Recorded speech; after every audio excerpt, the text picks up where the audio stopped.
특별히 우리의 눈길을 사로잡는 하나님의 말씀의 표현이 있습니다.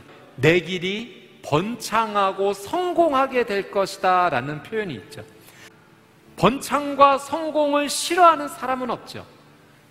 우리의 인생 가운데 늘 항상 번창과 성공이 가득할 수만 있다면 그것보다 더 축복받은 인생이 있을까요? 여러분, 오해하지 말 것은 이 성공이 우리가 세상에서 말하는 성공의 의미가 아닌 하나님께서 우리에게 가르쳐 주시는 성경적인 의미가 있습니다. 하나님께서 맡기신 사명을 잘 완수하는 것, 그것이 성경적인 번영과 성공의 의미입니다. 여러분, 여호수아에게 성공은 무엇입니까? 그에게 맡겨주신 사명, 하나님께서 맡겨주신 사명을 잘 감당하는 것이죠. 이스라엘 백성을 가나안 땅에 잘 인도해서 그 땅에 잘 정착시키는 것, 그것이 여호수아가 누릴 수 있는 번창과 성공입니다. 여러분, 근데 그 가나안 땅에는 거인과 같은 안악 자손들도 있었습니다. 그들이 살고 있는 성은요, 쉽게 점령할 수 없는, 너무나 점령하기 어려운 성이었습니다. 여러분, 만약에 하나님께서 네가 그 땅에서 성공하게 될 것이다, 이스라엘 백성을 잘 이끌고 정착하게 될 것이다 라고 하나님께서 약속하셨다면 여호수아에게 무엇을 주셔야 되겠습니까? 그 전쟁에서 이길 수 있는 승리의 비결을 주셔야 돼요. 하나님께서 여호수아에게 주신 특별한 방법은 전쟁의 비결이 아닌 이 방법이었어요. 모세가 내게 준 율법을 다 지켜라. 또 8절에는 이 율법책이 내 입에서 떠나지 않게 하고 그것을 밤낮으로 묵상해 그 안에 기록된 모든 것을 지켜 행하여라.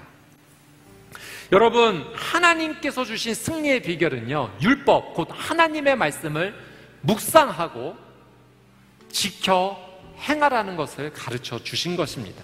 여러분의 삶 가운데 성공과 번창의 은혜가 임하기를 원하신다면 여러분이 가장 소망해야 될 것 한 가지, 그것은 하나님께서 주시는 지혜입니다.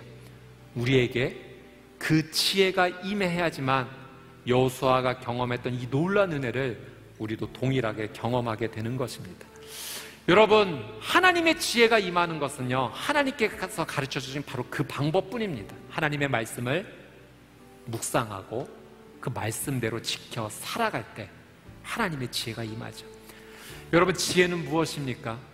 여러분, 지혜는 이런 것이에요. 내가 바라보는 대로 바라보는 것이 아니라 하나님의 눈으로 바라볼 수 있는 것이 지혜입니다.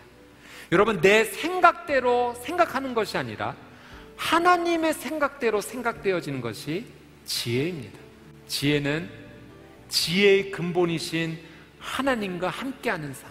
그래서 하나님께서 바라보시는 대로 바라보고 생각하시는 대로 생각하고 하나님께서 말씀하신 대로 말씀하고 결정하시는 대로 결정하는 삶이 바로 지혜의 삶인 거죠.